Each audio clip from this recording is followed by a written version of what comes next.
Hold on to your crowns, because what I'm about to tell you will absolutely blow your mind. Prince Harry has just booked a panic flight back to the UK after Tyler Perry, yes, the billionaire media mogul who was once their savior, has reportedly threatened to release 17 hours of explosive secret recordings that could destroy Harry and Meghan's reputation forever. We're talking about audio that captures the Duke and Duchess of Sussex in their most unguarded moments, strategizing their media manipulation tactics, and revealing the calculated truth behind their victim narrative. This isn't just drama. People, this is a nuclear bomb that's about to detonate across both Hollywood and Buckingham Palace. But before we dive into this absolute chaos, let me take you back to where it all began, because the rise and fall of Harry and Meghan's American dream reads like the most twisted Hollywood screenplay ever written. Remember 2020, Harry and Meghan had just fled the UK, claiming they were seeking privacy and freedom from the suffocating royal institution. They landed in Tyler Perry's $40 million Beverly Hills mansion like refugees seeking sanctuary. Perry wasn't just offering them a roof over their heads. He was offering them his entire reputation, his connections, and his unwavering loyalty. The man literally became Lilibet's godfather as a symbol of their eternal bond. Perry's mansion wasn't just a house, it was the Sussex sanctuary, their fortress for media attention and the perfect base for their post-royal rebrand. Harry and Meghan positioned Tyler Perry as their Hollywood fairy godfather, the billionaire who swooped in when the cold, institutional royals had abandoned them. This wasn't accidental, this was pure Hollywood magic. The kind of calculated image rehabilitation that requires multi-million-dollar expert teams and surgical precision. While Netflix cameras rolled, capturing what appeared to be spontaneous, heartfelt conversations, Meghan was practicing her grateful expressions and emotional voice cracks. Harry was rehearsing his talking points about family betrayal. They positioned Perry as the warm, loving opposite to Charles and William, the father figure who actually cared. Every single moment was orchestrated. The lighting, the music, the messaging, it was all designed to make their royal departure look like an upgrade rather than an exile. Multiple takes for every spontaneous conversation. Perfectly timed emotional breaks. Strategic positioning that made Perry look like family, while the actual royal family looked like cold, calculating villains. And Perry, he was their unwitting star player in the most brilliant PR strategy of the decade. But here's where the fairy tale turns into a nightmare. Earlier this year, Derek Dixon filed a $200-and-$60 million lawsuit against Tyler Perry. And overnight, the beloved mogul transformed from their golden ticket into their biggest liability. Meghan's response was swift and absolutely brutal. Within 24 hours, she launched a systematic digital erasure campaign that would make authoritarian regimes jealous. Photos from Lilibet's christening started vanishing from Instagram like they never existed. Every single Uncle Tyler post was either archived or deleted entirely. Official statements about Perry's godfather status were scrubbed from press releases. They literally rewrote recent history in real time.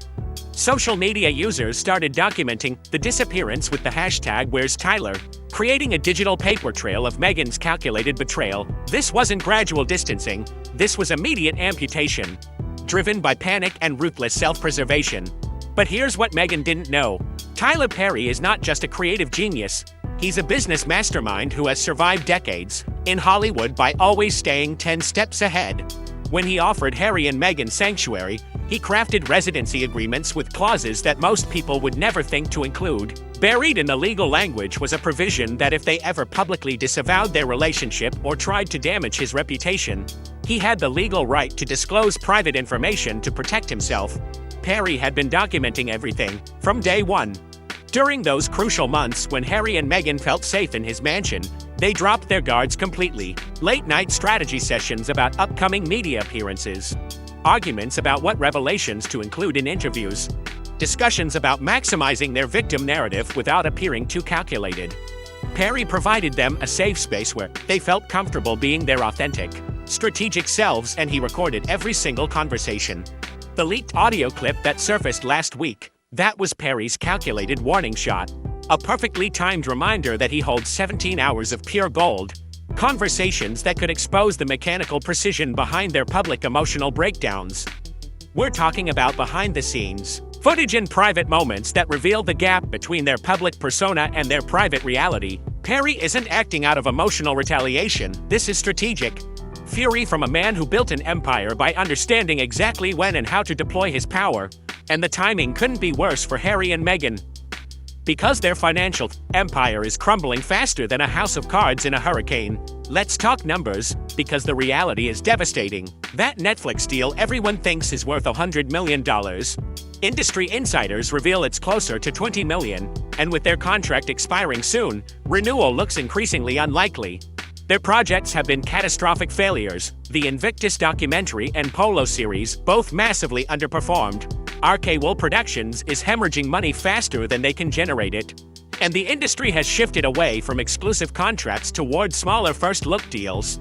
Their monthly expenses are absolutely crushing them. The $14.6-5 million Montecito mansion comes with $2-100-and-$80-8,000 in annual property taxes alone. Add $2 million yearly for security, plus mortgage payments, staff salaries, and lifestyle maintenance, and they're spending far more than they're earning. Since 2020, they've cut 25 staff members, not strategic downsizing, but financial emergency management. The human cost of their financial crisis extends far beyond numbers.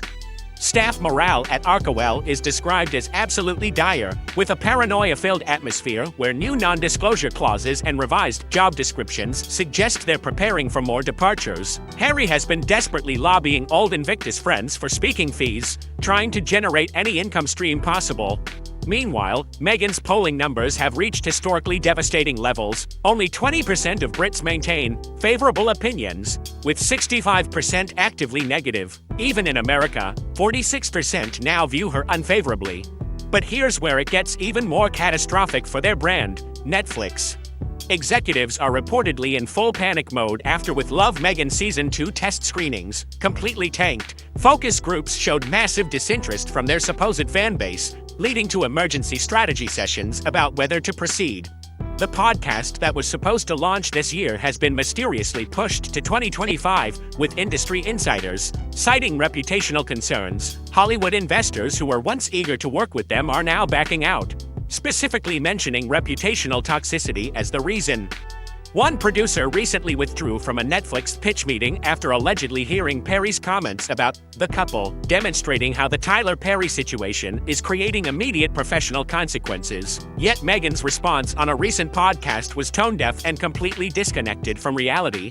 She actually said, "I would ask people to tell the truth," apparently believing that millions of people across 2 countries have somehow gotten it wrong about her character. This level of denial would be almost admirable, if it weren't so destructive to their remaining opportunities. The financial meltdown has forced them into decisions that eliminate their core competitive advantage. They recently axed their entire external PR team, including the Sydney-based Sunshine Sachs operation and their London communications staff. Think about this: their product is essentially narrative control, public perception management, and strategic image crafting. By firing the professional storytellers who made their post-royal rebrand possible, they've removed the very weapon Meghan has always relied on most. They've replaced multi-million-dollar expertise with an inexperienced, in-house assistant, just as they face an 8-figure cash cliff that makes their monthly burn rate completely unsustainable. The contradiction is almost poetic. At the exact moment when they need maximum damage control, they've eliminated their ability to control damage professionally. Arkawell's tax filings reveal a 30% decline in donations, with unrestricted grants dropping even faster. Their communications team cuts have left them completely exposed to future scandals without any professional buffer to manage crisis response. And now, with Tyler Perry armed with 17 hours of potentially devastating recordings, they're facing the worst possible timing for a reputational nuclear explosion. Which brings us back to Harry's desperate flight, booking back to the UK. This isn't a planned visit or a strategic retreat. This is a man running from the wreckage of his American dream. The prince who wanted to be Hollywood royalty is retreating back to actual royalty, hoping that Buckingham Palace walls might provide protection from the fairy godfather, who has become their worst nightmare. Tyler Perry holds the power to expose everything: the calculated emotional manipulation, the strategic victim positioning, the mechanical precision behind their seemingly spontaneous public breakdowns. Those 17 hours of recordings could reveal the gap between their public suffering and their private strategizing, potentially destroying any remaining sympathy from their supporters. Harry's transformation from wannabe Hollywood royalty to retreating prince represents the ultimate proof that sometimes the only way out is back to where you started. The man who claimed he wanted freedom from institutional protection is now desperately seeking exactly that protection as his American empire collapses around him. The Tyler Perry tapes represent more than just embarrassing revelations. They're potential evidence of systematic public deception on a scale that could make their previous controversies look like minor disagreements. As Harry boards that flight back to the UK, he's not just crossing an ocean, he's admitting defeat in the most public, humiliating way possible. The fairy godfather has become the nightmare, and there's nowhere left to run except back to the institution they spent years claiming had failed them. The ultimate irony of the Sussex story might be that their quest for independence has led them right back to dependence. Just as their pursuit of authenticity is about to be exposed as the most inauthentic performance of all. The tapes are out. There, Perry holds all the cards. And Harry's flight back to the UK might be the final chapter in the most expensive publicity disaster in modern royal history.